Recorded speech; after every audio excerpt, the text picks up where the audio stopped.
permitiría sentar las bases de lo que son, a través del índice de actualización correspondiente, las bases para la definición del cupo durante los próximos 5 años, ¿no? Por tanto, estaríamos o podemos estar ante la puerta de una gran noticia económica en la medida en que supone una paz fiscal para 15 años. Buenas noches. Nueva claudicación del Partido Popular ante el nacionalismo separatista, en este caso el vasco. El Gobierno ha pactado rebajar en 192 millones de euros el cupo vasco y devolver además otros 1.400 millones por años anteriores. ¿A cambio de qué? A cambio de su apoyo, del apoyo del PNV a los presupuestos de este año. En el PNV, claro, pues no han podido hacer otra cosa más que celebrarlo. Y así lo ha dicho Erkoreka: más dinero para Euskadi. Lo vemos en las 5 W. El cupo vasco es el dinero que el País Vasco paga al Gobierno central por las competencias que no le han sido transferidas, y su negociación se hace cada 5 años. El privilegio reside en que por cada euro que el País Vasco paga en función del cupo al Estado, el Gobierno le devuelve 3. Un agravio comparativo con respecto a la financiación autonómica del resto de comunidades autónomas que no tienen fueros, como el País Vasco y como Navarra. Beneficios, por cierto, procedentes de la Edad Media. El Gobierno ha negociado una rebaja en el cupo para 15 años que rondará en total los 950 millones de euros. Prácticamente un 40% menos de lo que estaban pagando hasta el momento, pero no se queda ahí el regalo de Rajoy a Ajuria Enea. Además, el Gobierno va a devolver 1.400 millones adicionales en concepto de atrasos acumulados en años anteriores. ¿Qué dice el PNV? No da crédito a su suerte y a estas horas imaginamos que seguirán descorchando todo el chacolí de sus bodegas. Así se ha traslucido en las declaraciones de su portavoz, de Josu Erkoreka, que no podía ocultar su alegría ante los medios, y es que, como él mismo ha dicho, se trata simple y llanamente de más dinero para Euskadi, lo que, a su juicio, tendrá como consecuencia al menos 15 años de paz fiscal. A los críticos ha recordado que lo negociado no supone el blanqueo de absolutamente nada, lectura opuesta a la que hacen en el Gobierno, desde donde hoy, por ejemplo, Rafael Hernando ha augurado nuevos acuerdos en virtud de la confianza que se profesan ambas formaciones. Mariano Rajoy ha vuelto a arrodillarse ante el nacionalismo con tal de conseguir permanecer en la Moncloa y perjudicando de nuevo con todo ello a todos los españoles. Nueva humillación al resto de españoles, como decimos, que pagamos religiosamente nuestros impuestos y que, para nuestra desgracia, no disfrutamos de fueros medievales. Veamos a cambio de qué. Editorial con Eduardo García Serrano.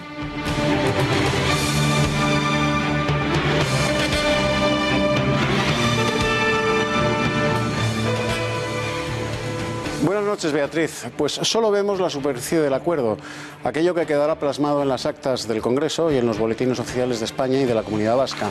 Solo tendremos acceso al ábaco del dinero que reciben a cambio de la calderilla del cupo, que es la propina que Ajuria Enea le arroja al Gobierno de España por los servicios de defensa, asuntos exteriores, puertos y aeropuertos, por ejemplo, que todos los españoles les prestamos sin disfrutar de sus agraviantes fueros. Ya hay acuerdo para que la minoría minoritaria nacionalista vasco, apenas 5 diputados, apoyen los presupuestos generales del Estado. El PP dice que no había más remedio, o eso o elecciones anticipadas, y con tal de seguir en la Moncloa, Rajoy vuelve a claudicar ante 5 nacionalistas que, según él, le son imprescindibles. Hay que ver qué caros nos salen a todos los nacionalistas, con chapela o con barretina, ¿qué más da? Pero solo vemos la superficie del acuerdo. ¿A que ya han empezado a oír ustedes el mantra buenista consistente en que habría que acercar a las cárceles vascas a los asesinos de ETA que estén muy viejecitos o muy enfermitos? Sí, ¿verdad? Pues eso también va incluido en el pacto, aunque no esté impreso en el pacto.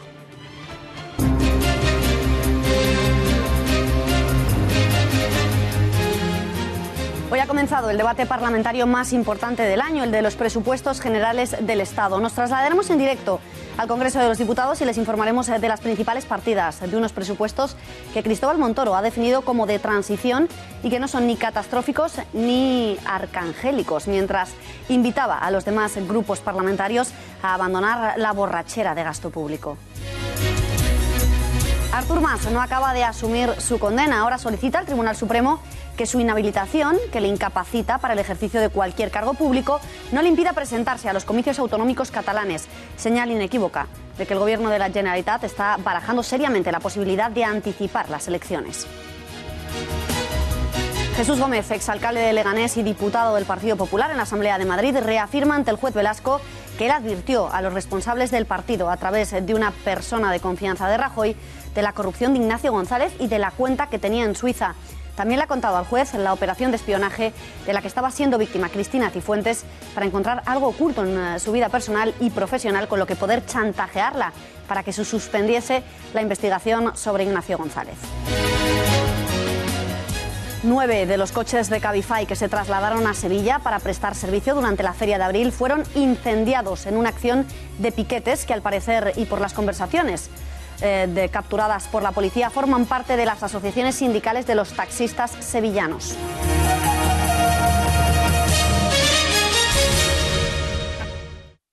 Que algunos pretenden una borrachera de gasto público. Si de esta... o sea que hemos salido de la crisis que venía de la borrachera del gasto público y ya quieren ir de copas para celebrarlo. Eso es lo que están diciéndonos que volvamos a hacer con sus propuestas algunos de los grupos políticos de esta Cámara. Acusación lanzada esta misma mañana por el ministro de Hacienda, Cristóbal Montoro, en la presentación de unos presupuestos que ha definido no son ni las 7 plagas ni los 7 cielos, sino unas cuentas de transición que además no son resultado del empeño personal de su partido. Por ello ha pedido responsabilidad a los grupos para sacarlos adelante, pidiendo a la Cámara dejar de lado las cuestiones políticas e ideológicas. Durante su exposición, Montoro ha avanzado un alza salarial a los funcionarios del 1% durante los próximos años. Acuerdos que también queremos desarrollar en términos de negociación de salarios, para que el avance que hoy se contiene de incremento de los sueldos de los funcionarios en un 1% quede completado, porque de hecho somos conscientes de que buena parte del rechazo a este proyecto de ley está más relacionado con cuestiones políticas ajenas a nosotros que con el contenido del proyecto. Nuestro deseo es tener unos presupuestos que no tienen nada que ver con un acto formal o con un empeño arbitrario del Gobierno y mucho menos con un deseo personal.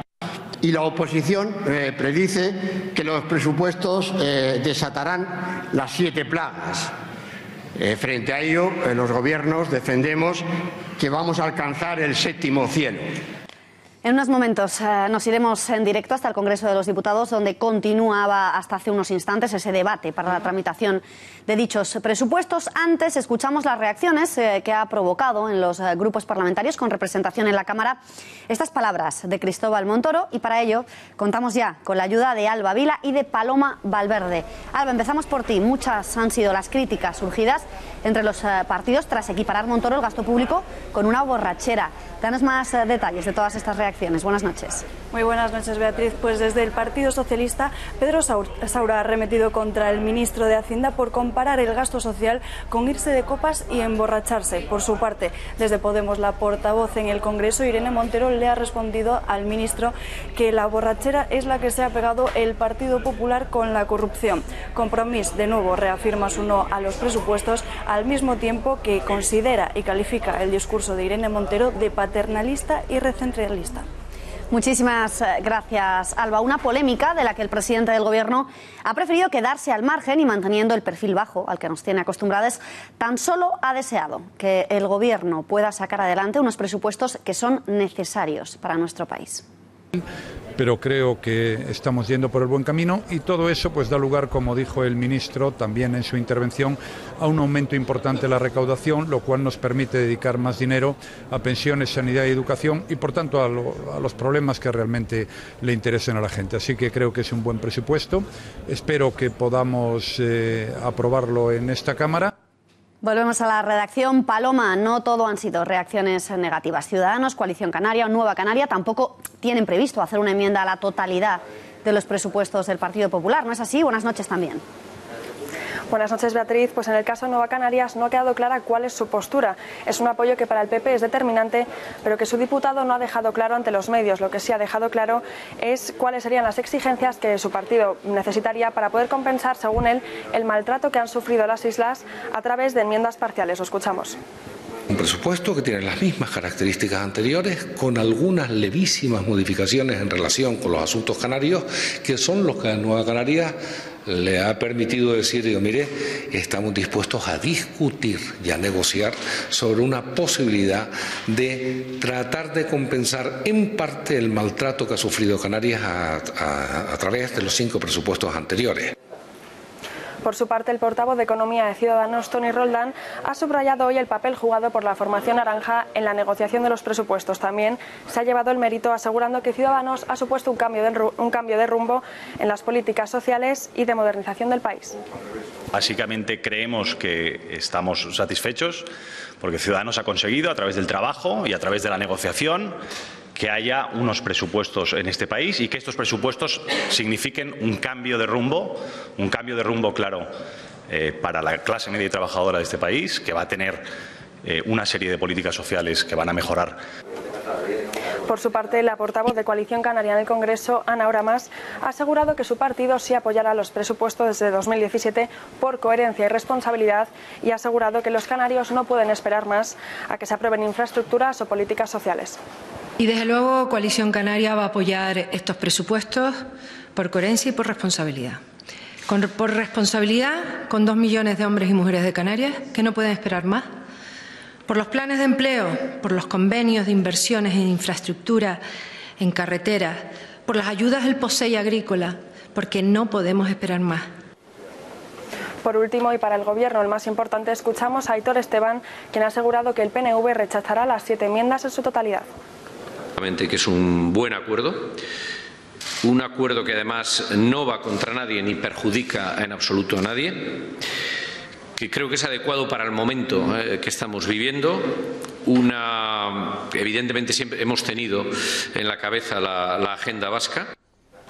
Gracias, Alba. Gracias, Paloma. Bueno, pues por tanto, si hacemos las cuentas, el Gobierno conseguirá aprobar los presupuestos, aunque lo hará seguramente in extremis. En contra de su aprobación pretenden votar el Partido Socialista, Unidos Podemos, Esquerra Republicana de Cataluña, el PDeCAT, el antiguo CiU, Compromís, Bildu y Nueva Canaria, lo que nos daría un total de 175 votos a favor. En cambio, pues, votarían el Partido Popular, Ciudadanos, UPN, Foro, Coalición Canaria y los 5 diputados del PNV, formación de la que el PP ha conseguido el apoyo gracias a una rebaja millonaria en el cupo vasco. Aún así, no sería suficiente, nos encontraríamos ante un empate técnico cuyo desempate estará previsiblemente en manos del diputado de Nueva Canaria, que, como nos ha contado Paloma, pues ya ha puesto sus exigencias sobre la mesa. Beneficios para las islas.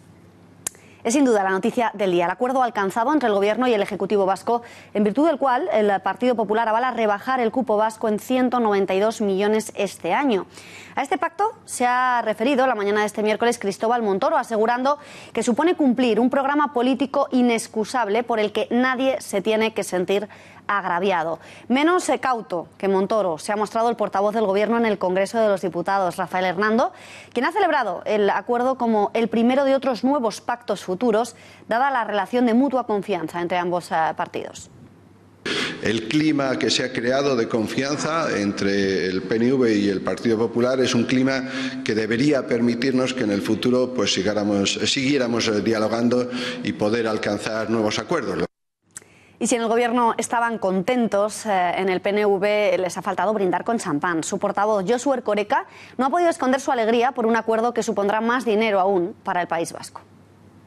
Permitiría sentar las bases de lo que son, a través del índice de actualización correspondiente, las bases para la definición del cupo durante los próximos 5 años, ¿no? Por tanto, estaríamos o podemos estar ante la puerta de una gran noticia económica en la medida en que supone una paz fiscal para 15 años.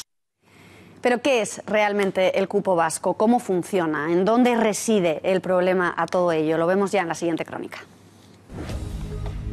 El cupo es lo que tiene que pagar el País Vasco al Estado por los servicios públicos no transferidos, como defensa, asuntos exteriores e infraestructuras como puertos y aeropuertos. En otras palabras, el Estado permite al País Vasco el beneficio de estos servicios a cambio de una contribución que no se corresponde con su valor real. Y es que desde el País Vasco y Navarra tienen un sistema especial de financiación, por ser una región foral, distinto por tanto al sistema por el cual se rigen las otras comunidades autónomas. Las provincias vascas son las encargadas de recaudar los impuestos que pagan los residentes en la región y posteriormente abona cada año al Gobierno central el coste estimado de las competencias. Ese pago al Gobierno central es lo que se conoce como cupo. Pero ¿dónde está realmente el problema? Pues que esta cuantía que paga el gobierno vasco es inferior a la que debería. Y es que el sistema, a pesar de que se establezca el pago anual, se revisa cada 5 años y su negociación siempre se ha movido por criterios políticos. Negociación que sirve de herramienta de presión política nacionalista vasca, concediéndonos su apoyo al partido en el gobierno a cambio de nuevas competencias, pero también una rebaja en la cuantía del cupo. Una vez que ha quedado claro qué es el cupo, veamos ya qué es lo que han negociado exactamente el Gobierno con el Ejecutivo del País Vasco. Veamos cifras. María, ¿en qué consiste concretamente ese acuerdo del PP y el PNV y a cambio de qué? Buenas noches. Buenas noches, Beatriz.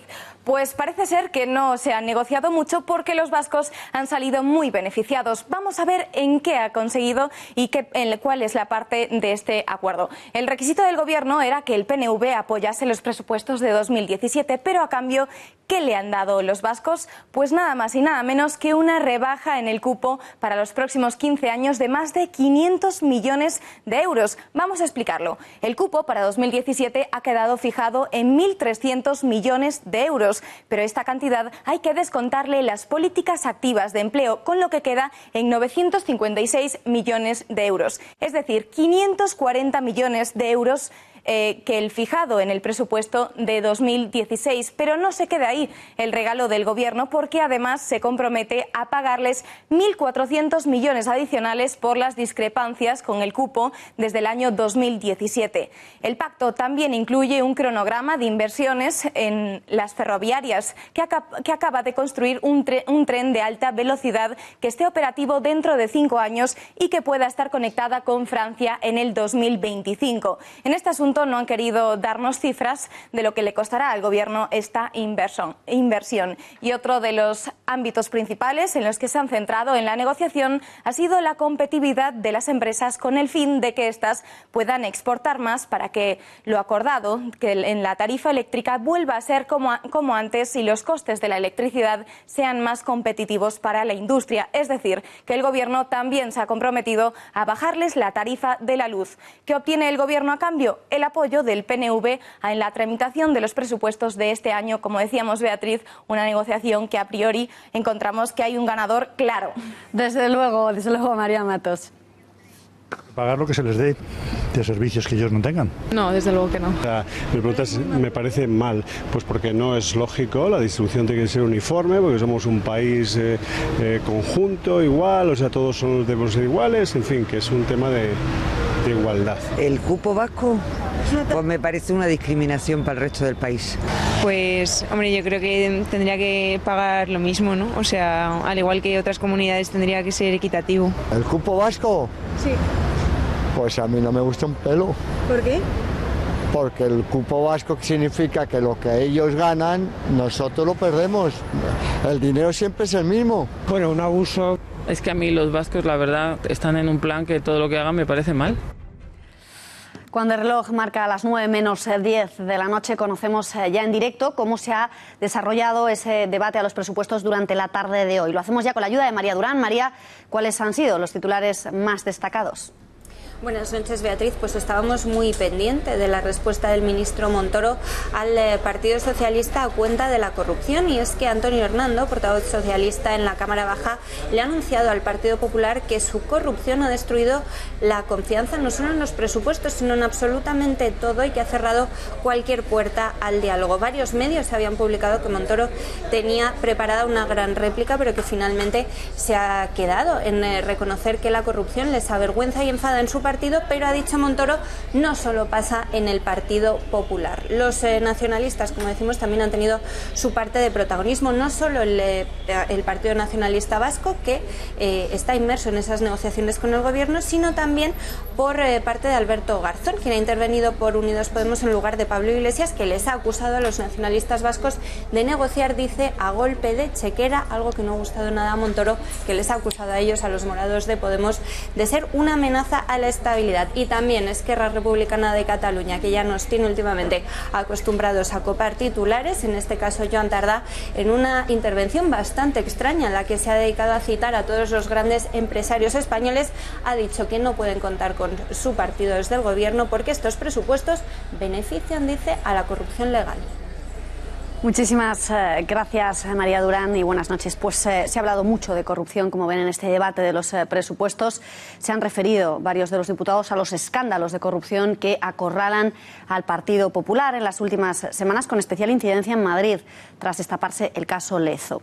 Esta misma mañana, el alcalde de Leganés, quien fuera alcalde de Leganés, quien denunció él mismo ante Génova la existencia de una sospechosa cuenta en Suiza de Ignacio González, ha declarado ante el juez. Allí ha reconocido haber avisado a una persona cercana a Mariano Rajoy de sus sospechas, al tiempo que ha rechazado conocer si Mariano Rajoy estaba al tanto de su denuncia o nunca le llegó la información. Sí ha querido confirmar que Cristina Cifuentes fue espiada. Pues uno de ellos sería a Cristina Cifuentes cuando era delegada del Gobierno. Seguimiento que detectaron, según parece, su servicio de contravigilancia y, bueno, pues a un ex policía que lo estaba realizando presuntamente para un despacho de abogados que se llama Certia, que coincidía, curiosamente, en el mismo edificio, la misma planta y la misma sede, es decir, la misma puerta con el diario La Estrella Digital. Pues bueno, desde ahí parece ser que se hicieron esos seguimientos. Fernando López Miras ha jurado esta mañana su cargo como presidente de la región de Murcia en un acto celebrado en el Palacio de San Esteban, en el que ha estado acompañado por la vicepresidenta del Gobierno, Soraya Sáez de Santamaría. López Miras, que ya es el 7º presidente regional, fue elegido el pasado 29 de abril en el Parlamento murciano gracias a la abstención de Ciudadanos, después de que su antecesor en el cargo, el popular Pedro Antonio Sánchez, dimitiese por estar supuestamente involucrado en los casos de corrupción Auditorio y Púnica. Él, precisamente, también ha querido estar presente en la jura de su sucesor. Asume su cargo en un momento clave y crucial para esta comunidad autónoma y para el conjunto de España. Un momento político que exige el compromiso y la altura de miras de quienes le han precedido en sus tareas y la determinación y la ilusión de futuro que el presidente hoy mismo ha demostrado aquí y en estas semanas. Seguimos hablando de corrupción porque el juez de la Mata ha imputado hoy a 7 directivos del Banco Santander y 3 de BNP por un supuesto delito de blanqueo de capitales, al aparecer todos ellos en la lista Falciani. La investigación forma parte de una pieza separada del caso sobre los delitos fiscales de ciudadanos españoles conocidos gracias al robo de datos de clientes del banco suizo HSBC, que llevó a cabo el informático Hervé Falciani. El juez ha puesto en esta ocasión la lupa sobre el sistema de traspaso de valores y transferencias en blanco sobre el Banco Santander, el BNP y el HSBC, que servía supuestamente para ocultar al propietario real de los fondos. Y corrupción hay también en Cataluña, aunque los condenados pretendan ignorarlo. El expresidente de la Generalitat, condenado en sentencia firme por un delito de prevaricación y desobediencia, por el que fue condenado a la pena de inhabilitación a cargo público por la organización y celebración de la consulta ilegal del 9 de noviembre de 2014, ha pedido hoy al Tribunal Supremo que revoque su condena de 2 años de inhabilitación por mantener la consulta soberanista, como les gusta decir a ellos, del 9N de 2014, y en caso de no absolverle, que no le impida concurrir como candidato en procesos electorales. En su recurso ante el Supremo, al que hemos tenido acceso, Mas alega que fue juzgado en su condición de presidente de la Generalitat en relación al desempeño de las funciones de gobierno inherente a su cargo, por lo que entiende que ninguna de las actuaciones por las que fue condenado estaban relacionadas con las funciones propias de un parlamentario u otro puesto electo. Eduardo, ¿se creen los nacionalistas que las condenas son de quita y pon, que son tan solo para darles un sustito? Sí. Sí, están convencidos, por eso ha hecho esto Artur Mas. Los acusados, procesados y condenados norteamericanos suelen acogerse a la quinta enmienda para aliviarse en algún trance judicial. Artur Mas es español, mal que le pese, y por eso se acoge a la enmienda Pacheco, aquel alcalde de Jerez de la Frontera que dio la definición más ajustada y acertada de la justicia española, diciendo de ella que era un cachondeo. La enmienda Pacheco debería almenar en pan de oro todos los tribunales españoles, incluidos, por supuesto, los catalanes. Acogiéndose a la enmienda Pacheco, que por certera no tiene enmienda, Artur Mas, inhabilitado por prevaricador, entre otros delitos gravísimos para cualquier ciudadano, menos para él, le pide al Tribunal Supremo que revoque o suspenda su condena para poder presentarse a las elecciones autonómicas catalanas. Vaya, hace bien Artur Mas. Pues el que no llora no mama y el que no mama es un gil. Y aunque Artur Mas ha demostrado con largueza que no es muy espabilado, vaya, que no es una lumbrera, tampoco llega a la categoría de gil del tango cambalache, cuyas estrofas le irían pintiparadas a la siempre inacabada letra del himno nacional español. No sabemos qué hará el independiente Tribunal Supremo mientras espera la consigna política del Gobierno de España para aceptar o denegar el cambalache de Artur Mas y su sentencia de quita y pon, su sentencia de un ratito y un poquito nada más, mientras el condenado se acoge a la enmienda Pacheco, que sin enmienda posible dice que la justicia española es un cachondeo. Muchas gracias, Eduardo. Y cambiamos de tema porque, bueno, continuamos un último apunte sobre Cataluña. Antes de nada, y es que no quieren cumplir su condena, como hemos visto, como les hemos contado, la de inhabilitación, y tampoco quieren pagar las multas impuestas por la justicia. El PDeCAT ha iniciado este martes una campaña para recabar donaciones a fin de pagar las costas judiciales y las multas impuestas tanto al expresidente de la Generalitat, Artur Mas, como a la exvicepresidenta, Joana Ortega, y a los exconsellers Irene Rigau y Francesc Homs por esa sentencia del 9N. Donaciones para las que además ponen a disposición un número de cuenta referenciado en su página web, y que también se va a anunciar a través de redes sociales para recoger fondos para cubrir eventuales multas y sanciones que se pudieran imponer en el futuro a los miembros de la mesa del Parlamento.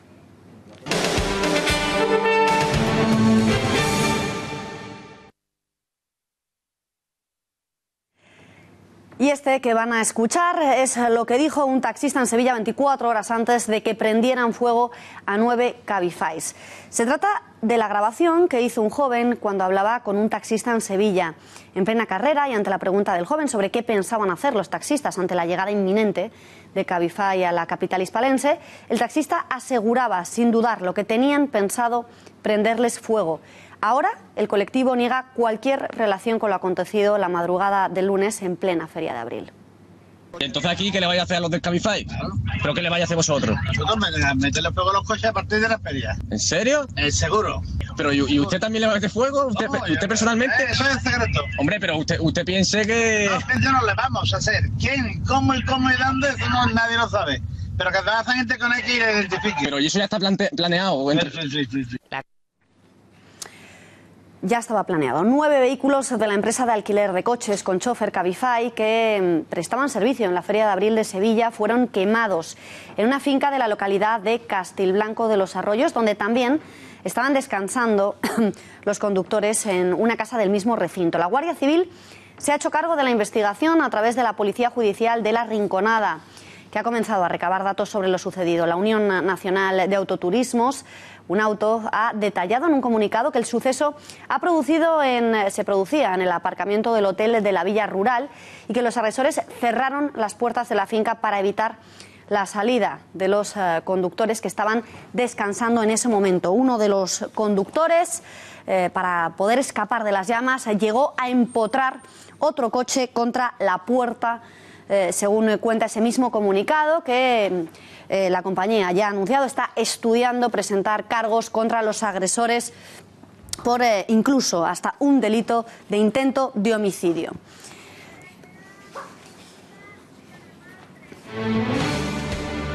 En unos instantes seguimos abordando este escándalo, este suceso en la Feria de Abril de Sevilla, este ataque sin precedentes a unos trabajadores. Vamos a hablar con un abogado para conocer en qué delitos han podido incurrir estos taxistas, si es que finalmente se demostrara que ellos fueron los autores de esta agresión. Y vamos a hablar también con el director general en España de la empresa Cabify. Serán unos momentos, pero antes les vamos a contar en titulares qué otros temas nos quedan por contarles.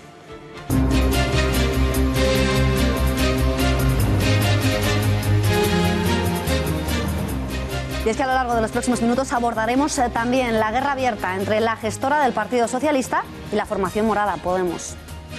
Su presidente Javier Fernández ha escrito una durísima carta al líder morado asegurando que quiere volver como Salvador a la escena del crimen. Desde Podemos le han contestado que someta a sus bases para saber si quieren una moción de censura contra Mariano Rajoy y que no entienden su hostilidad.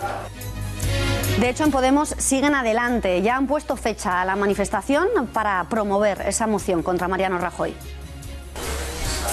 Será el 20 de mayo. Además, en el Partido Morado ya están celebrando los primeros encuentros para recabar apoyos, para conseguir desbancar a Mariano Rajoy de la Moncloa. Además, también saldremos a la calle para preguntar a los ciudadanos si quieren que Mariano Rajoy continúe en la Moncloa o no y si apoyarían la moción de censura propuesta por Pablo Iglesias. Y sin embargo, al Partido Popular le conviene que Podemos siga existiendo. Así es, Beatriz, y la prueba la tenemos.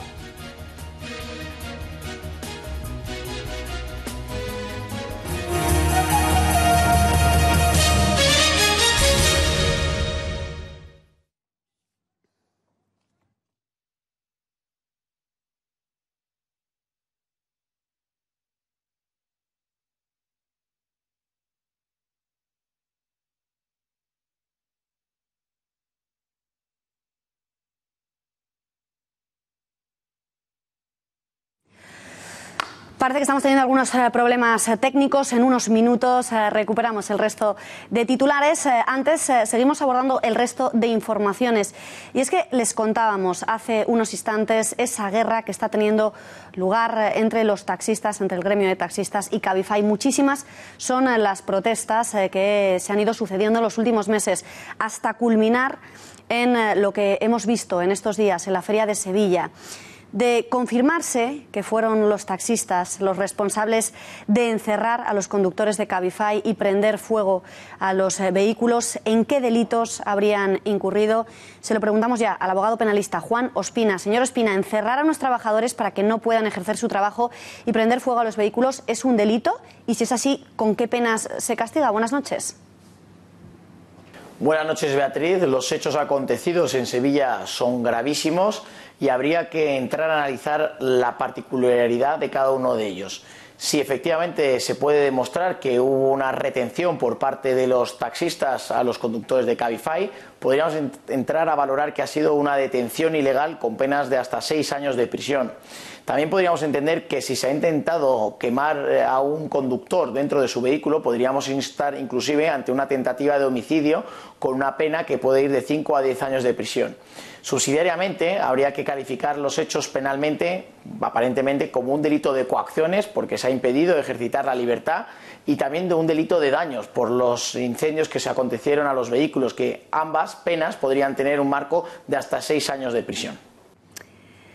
Juan Ospina, muchísimas gracias. Se lo decíamos antes de los titulares, tenemos conexión en directo con el director general de Cabify España. Él es Mariano Silveira. Señor Silveira, buenas noches. ¿Qué tal? Buenas noches. Señor Silveira, antes de nada, ¿qué es lo que pasó exactamente en Sevilla el otro día?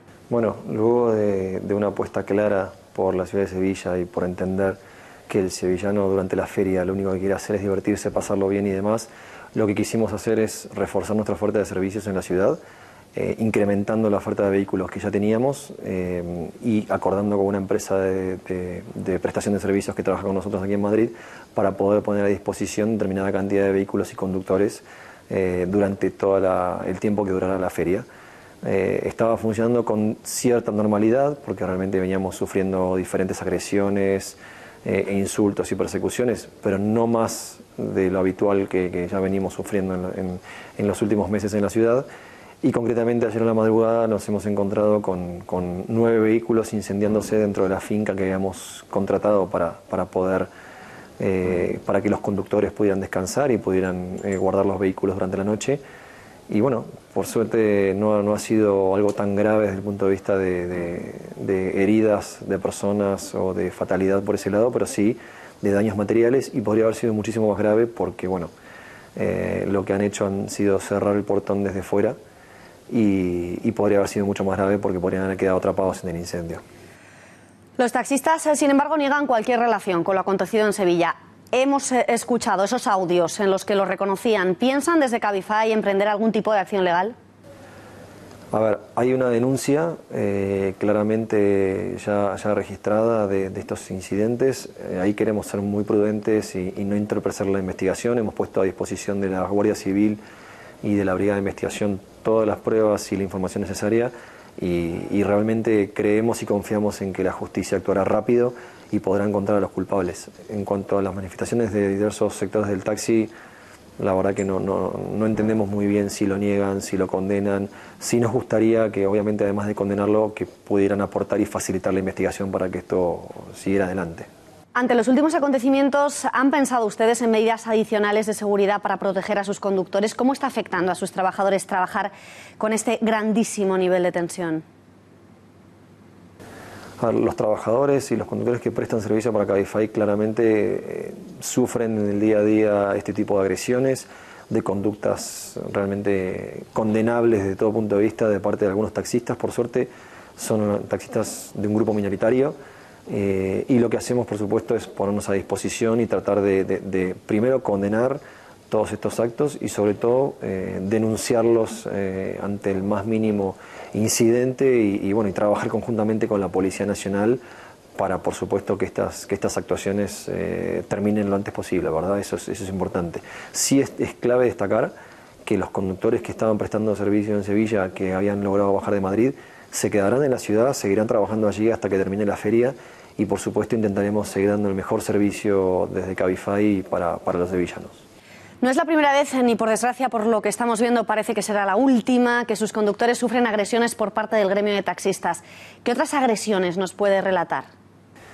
A ver, hace tiempo, no solo en Sevilla, sino también en Barcelona, ciudades que recientemente hemos iniciado nuestras operaciones, hemos sufrido diferentes agresiones, han volcado un vehículo de Cabify en la ciudad de Barcelona y, bueno, como te decía, ¿no? Hemos sufrido diferentes agresiones desde el punto de vista de pedradas a nuestros vehículos, insultos, persecuciones. Han sido diversas situaciones totalmente condenables. Lo bueno de todo esto es que está toda esa información, esas pruebas y denuncias a disposición de la Policía Nacional y están actuando en consecuencia, por suerte. Manuel Silvere, enhorabuena por este fantástico servicio que están dando, más aún en estas lamentables situación, y deseamos que nunca quede impune nada de esto. Gracias, buenas noches.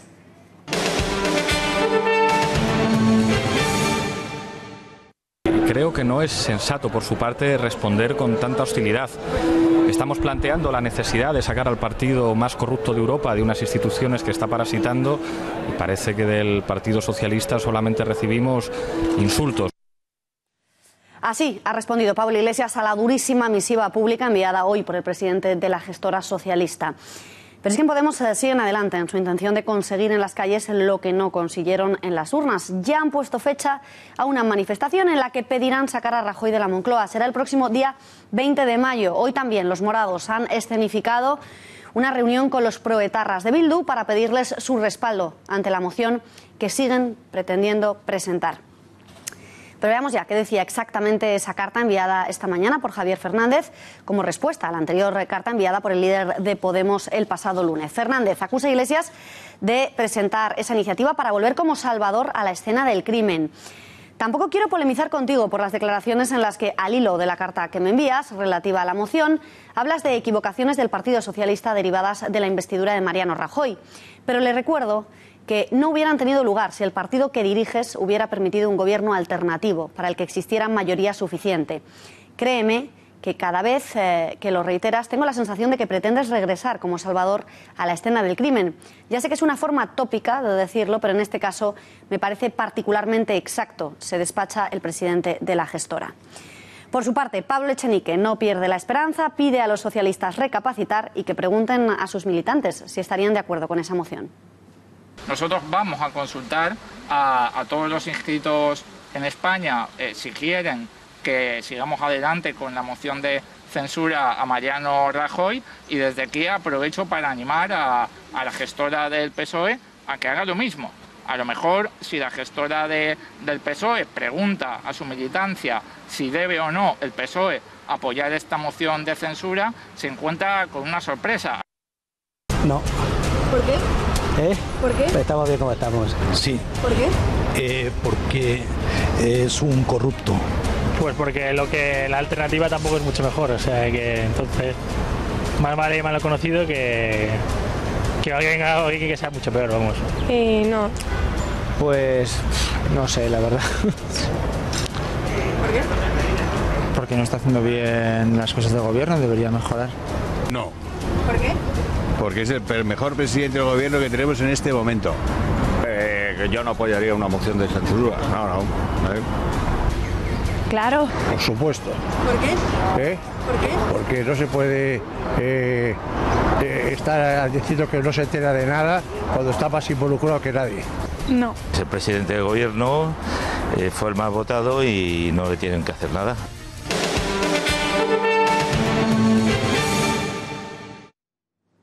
Y como cada día seguimos conociendo novedades de la operación Lezo, el Español desvela los nuevos fragmentos conocidos de las conversaciones entre Edmundo Rodríguez Sobrino y Mauricio Casals, directivos de A3 Media del Grupo Planeta, en los que confesaban su estrategia para hundir al Partido Socialista y beneficiar al PP y a Podemos.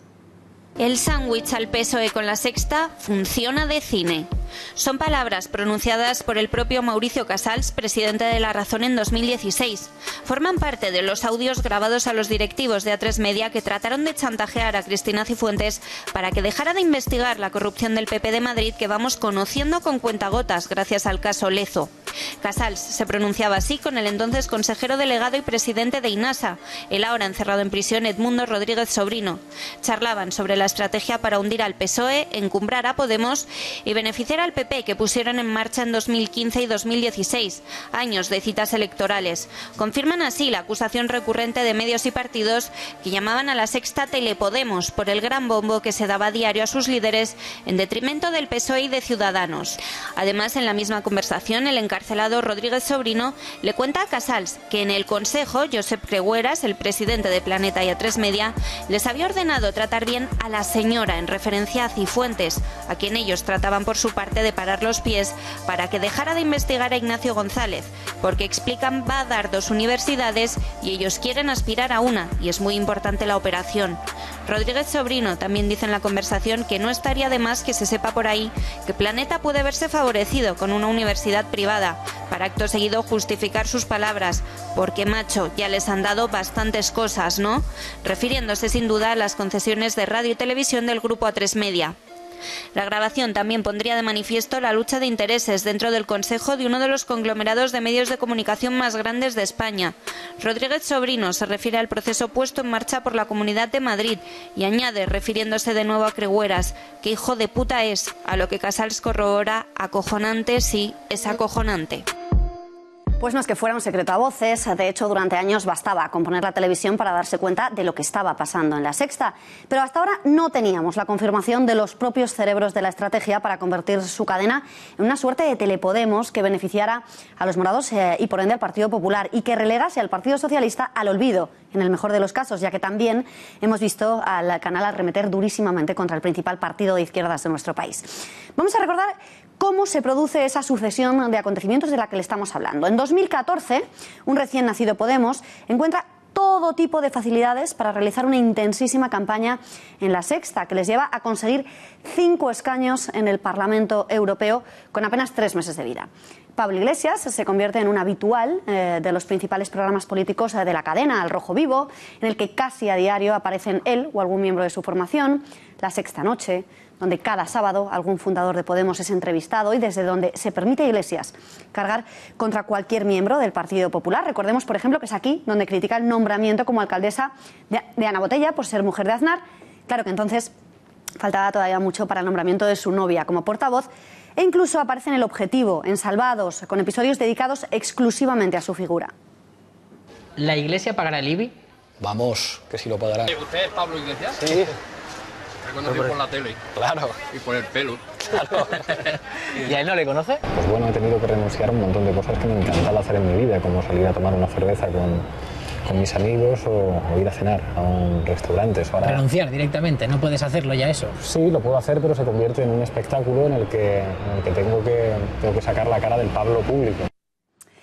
En 2015, de cara a la primera campaña electoral a presidenciales, se filtra una fotografía que nos ayuda a entender un poco mejor lo que estaba pasando. En ella se ve el encuentro que mantuvieron los líderes de Podemos, Pablo Iglesias e Íñigo Errejón, con el periodista Antonio García Ferreras y el director de La Sexta, César González Antón.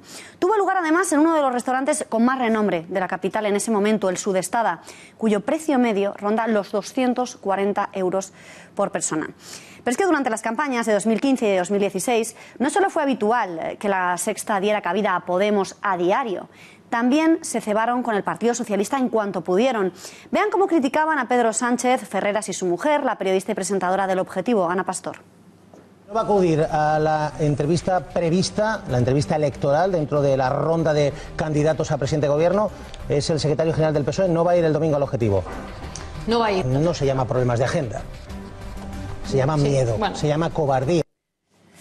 En un momento dado llegan a rizar tanto el rizo que comienzan a hacerle la campaña a Pablo Iglesias, incluso desde la principal cadena del grupo, Antena 3. Así llegamos a asistir a una situación inédita. El líder morado entrevistado en campaña en las dos principales cadenas españolas a la vez. En Telecinco por Ana Rosa y su grupo de niños, y en Antena 3 en 2 días y una noche, donde vimos a la periodista Susana Griso escuchar sonriente a la versión más grosera de Pablo Iglesias. Ha tocado chupar, esto ya nos vamos poniendo serios. El dibujito es una mesa, o sea que chupar en una mesa. Bueno, eso ya lo tenemos. Este lo lees tú. El culo. ¿Quién me mandaba a regalarte esto? El resto es historia. Esta campaña casi llegó a igualar en número de votos a Podemos con el Partido Socialista. Ahora además tenemos la confirmación de quienes urdieron la estrategia. Eduardo, ¿te ha sorprendido esta estrategia del Grupo Planeta en connivencia? Imaginamos el Partido Popular si tenemos en cuenta que Mauricio Casals es íntimo y muy cercano de Soraya Sáez de Santamaría. No me ha sorprendido en absoluto. Además, nosotros lo vinimos diciendo en esta casa desde el principio. Gallea, el príncipe de las tinieblas, alias Mauricio Casals, mefistofélico personaje que utiliza su inmenso poder como los grandes maestros de las viejas logias, socapa de falsos afanes filantrópicos, para destruir a todo aquello y a todos aquellos que no se mimeticen sumisamente con sus intereses. Su principal herramienta es Planeta y A3 Media, gigantesco grupo mediático en el que sus payasos, sus clones y sus periodistas obedecen mansamente las consignas, como Francisco Maruenda, para hacer picadillo a quien convenga cuando convenga. A eso le llama periodismo libre e independiente. Qué doble sarcasmo, porque además su última víctima, Cristina Cifuentes, sale apresurada y sudando miedo a la palestra a decir que jamás se sintió coaccionada por el príncipe de las tinieblas, alias Mauricio Casals, que ahora gallea por el éxito que le ha proporcionado a Rajoy el espantapájaros de diseño que él creó en su laboratorio mediático para meter mucho miedo a muchos y a todos a la vez. Pablo Iglesias y su chiringuito bolchevique de Podemos.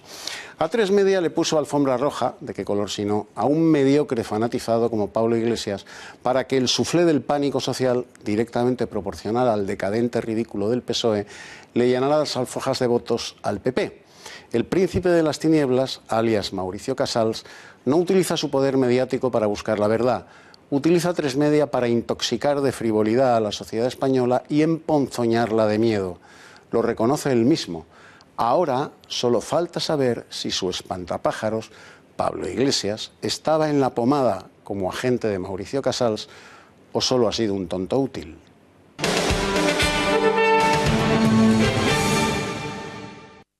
J'arrive pas à comprendre pourquoi ici ou là on parle de punition ou d'exit bill ou de Brexit bill. C'est pas le cas. Des engagements ont été pris et ils doivent être honorés. C'est une question de responsabilité. No se trata de un castigo, pero la factura del Brexit podría costarle a los británicos en torno a los 100.000 millones de euros.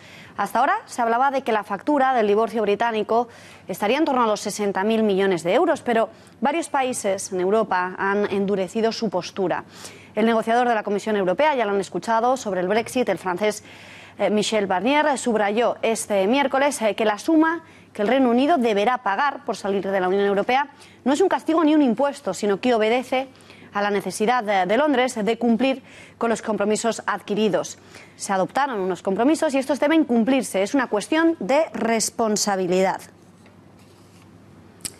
Pues ya lo han escuchado hoy mismo. El negociador de la Comisión Europea sobre el Brexit ha dicho que el Brexit no sale gratis, que la factura no es ningún castigo, que quien pensara que la salida del Reino Unido no tendría un alto precio se estaba equivocando. Para conocer más a fondo lo anunciado por Bruselas, conectamos en directo con el economista Juan Carlos Bermejo. Le saludamos ya. Buenas noches. Buenas noches, Beatriz. Ya conocemos el importe de la factura que tendrán que pagar los británicos, 100.000 millones de euros. ¿Es esta cifra un castigo, una medida ejemplarizante o, como ha dicho el negociador de la Comisión Barnier, se trata tan solo de cumplir con los compromisos adquiridos por parte del Reino Unido? Bueno, tendrán que justificar esa cifra, pero básicamente tendrán que pagar lo que son los proyectos en curso, los salarios de los funcionarios en Bruselas y parte de los fondos de cohesión que supongo que estarán pendientes. Pero vamos, insisto, habrá que revisar esas cifras, si son 100.000 millones o no. ¿Y puede el Reino Unido hacer frente a semejante pago? Hombre, sin lugar a dudas, y más si paga en su propia moneda. Ellos pueden generar los billetes que hagan falta, sin ningún problema. ¿Y qué más consecuencias deberán afrontar los británicos en su salida de la Unión Europea? Bueno, de puertas afuera, lógicamente, todo lo que son los inconvenientes de no vivir en una libre circulación de personas y de mercaderías. Y de puertas adentro, pues tienen dos problemas importantes, como son la frontera con Irlanda, entre las dos Irlandas, y la posible falta de cohesión con los escoceses, que no están muy por la labor de salir de la Unión Europea. Además, hoy hemos conocido la lista que ha publicado JP Morgan sobre las posibles ciudades que sustituirán a Londres como capital financiera de Europa. Quiniela en la que no hay rastro de Madrid. ¿Coincide con este pronóstico que ha lanzado hoy la consultora? Pues honestamente tengo que llevarles la razón. Ni a España ni a Madrid se le espera en esa ecuación. Y es bastante probable que Frankfurt o Milán puedan ser candidatas a ello, o por qué no, la propia Londres mantendrá el tipo, hará todo lo que pueda, sin duda. Y por último, señor Bermejo, en caso de que Marine Le Pen gane las elecciones en Francia, ya se ha comprometido a llevar a cabo en el país galo lo mismo que David Cameron hizo en el Reino Unido. ¿Qué consecuencias tendría para Europa un hipotético Frexit?